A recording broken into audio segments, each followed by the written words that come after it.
Bonjour et bienvenue dans mon humble office. Vous connaissez le Ouija? Non? Laissez-moi donc vous expliquer très brièvement ce que c'est. Le Ouija, de ses origines chez les Parker Brothers, une entreprise de création de jeux de société tels que le Monopoly, le Cluedo, Risk ou encore la Bonne Paye. Je suis sûr que vous connaissez. Eh bien, c'est d'ici que va naître le Ouija. Le principe, les participants se regroupent autour d'une planche de Ouija. Chacun des participants pose un ou deux doigts sur la goutte pour qu'elle puisse désigner les différents symboles par la force de l'esprit humain ou grâce aux esprits eux-mêmes. La goutte se déplacerait alors pour transmettre un message. Mais prenez garde. N'oubliez jamais de dire au revoir et attendez que la goutte se déplace sur le mot au revoir. Sinon, vous vous exposez à un danger. Et c'est ce que Maya, 17 ans, va expérimenter dans ce nouvel épisode des histoires paranormales.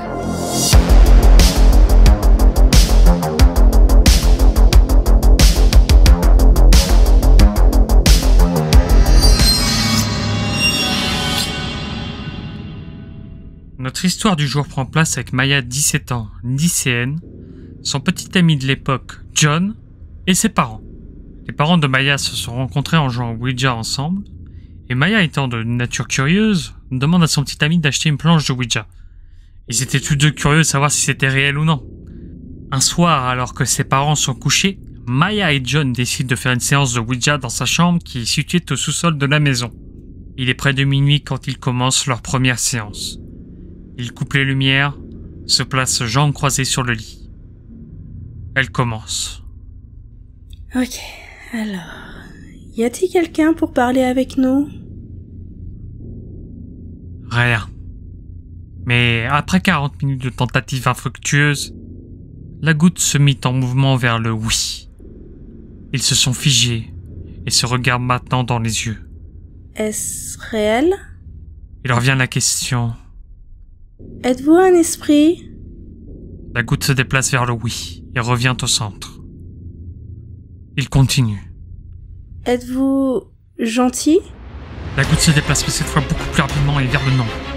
Maya, prise de panique, retire ses doigts de la planche, saisit la planche dans l'objectif de la jeter. Mais elle n'y arrive pas tout de suite à la soulever, comme si quelque chose était dessus. Elle lui met tout le poids de son corps et au bout de quelques tentatives, il parvient. Elle range dans son carton la planche. John, quant à lui, était tout pâle et en état de choc. Il décide de partir le plus vite possible. Bien sûr, elle essaie de le convaincre de rester, mais ça restera sans succès. Je vous avais prévenu, ne quittez jamais la planche de Ouija avant d'avoir clôturé correctement. D'où l'intérêt de le faire avec des personnes de confiance et avec de l'expérience.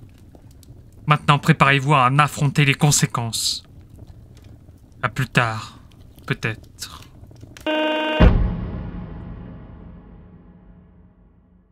Après avoir accompagné John à la porte, Maya redescend pour aller dans sa chambre.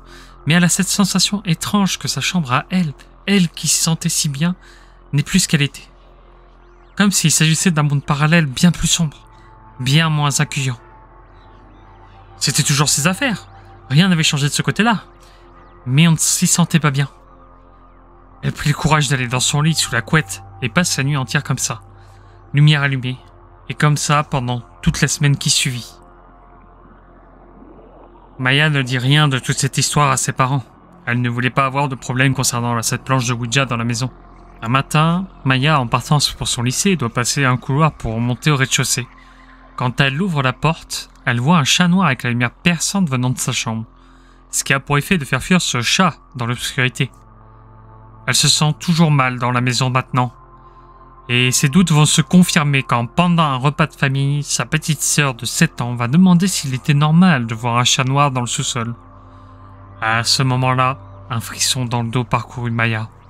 C'était vrai. Ne vous avais-je pas prévenu? Ne vous avais-je pas mis en garde? N'écoutez-vous donc rien à ce que je dis?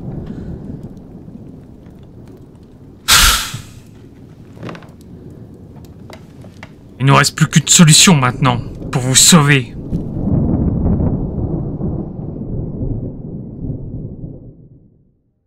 Le père de Maya ne se sent vraiment pas bien désormais dans la maison, en ignorant totalement ce que sa fille avait fait. Maya s'en voulait car son paternel avait acheté cette maison justement car elle envoyait de bonnes énergies. Mais plus maintenant. Elle s'en voulait d'avoir joué à ce stupide jeu. Elle découvre aussi cette information cruciale qu'il faut dire au revoir pour bien clôturer la séance, ce qu'elle n'avait bien évidemment pas fait. 6 mois plus tard. La mère de la famille et Maya elle-même étaient en plein ménage dans la maison. Quand ils sont retombés sur cette planche, la mère comprend tout de suite que cet objet n'a rien à faire dans la maison familiale. Et ensemble, elles décident de s'en débarrasser définitivement. Après sa destruction, les phénomènes et mauvaises énergies se dissipèrent, laissant place à l'habituel calme et sérénité de la maison. Maya finit par tout raconter à ses parents. Son père aura pour seule réponse: je savais que les énergies dans la maison étaient différentes. Merde! Elle n'oubliera jamais ce passage de sa vie, et elle s'est promis de ne plus en faire et de l'interdire définitivement dans sa maison. Elle vit paisiblement maintenant, et ça lui a servi de leçon.